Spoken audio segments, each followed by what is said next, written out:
So for this week we have McGee's new movie 3 Days to Kill against Paul W.S. Anderson's movie Pompeii.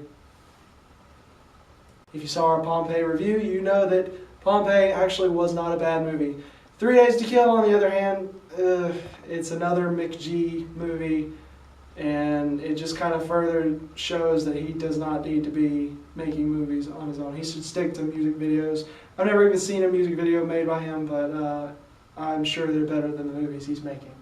So, let me get into this review. The movie is about Kevin Costner as a CIA agent who is called back into working for the agency one more time in order to stop some big bad guy that is just a cookie cutter bad guy. And he's dying from brain cancer, I believe, and he takes a drug that is experimental that could possibly save his life so that he'll have more time to reconnect with his daughter and that he has left years before the movie started.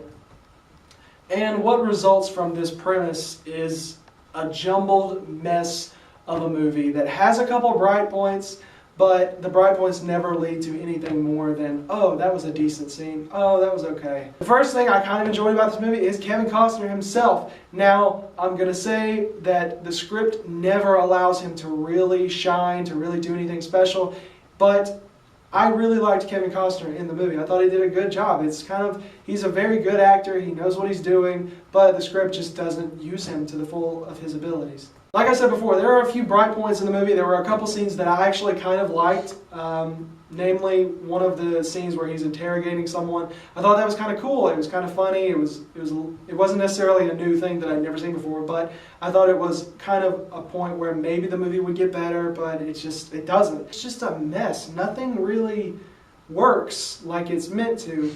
You have basically just a combination of a terrible script, McGee's directing, which is the most boring thing I've ever seen, and just characters that really are, for the most part, unlikable, except for Kevin Costner. I actually liked him, but everybody else, there's nothing about them that makes me like them at all.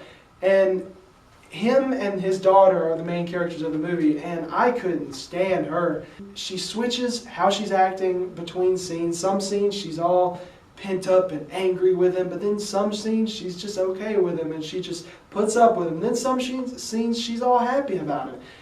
Make up your mind. She was not a likable character. There was nothing about her that I could really get behind and root for. I just couldn't stand her for the whole movie. Like I said before, Kevin Costner and his daughter are the main characters of the movie, and we do have bad guys in this movie, and literally they're in about 3 scenes total. They are there for nothing more than to just be sinister. And they really don't even feel like threats for pretty much the entire movie. There wasn't a single point in this movie where I thought, oh man, that guy's really bad. Actually, you see the villains in the first 5 minutes of the movie, and you don't see them again until about 50 minutes later, and I almost forgot completely who they were. Because the movie, it suffers from a bit of identity crisis. It doesn't know what it wants to be. It doesn't know if it wants to be this very serious drama about a father and a daughter reconnecting, or if it wants to be an action espionage thriller. There is no direction in this movie, and that's based on the director, McGee. He doesn't know his way around making a movie. He just kind of pulls all this crap together and puts it out. It's not very hard for me to come up with the rating. It's not I, Frankenstein bad, but this is not a good movie. Like I said, it's not as bad as some other ones I've seen, so I'm going to say discount bin. Could have been a lot better, but I didn't really expect much with it being McGee. I never do. So it wasn't as bad as I thought it would be, but it wasn't good at all. Alright, so that's it for today. This is Review It. I'm James. See you next time.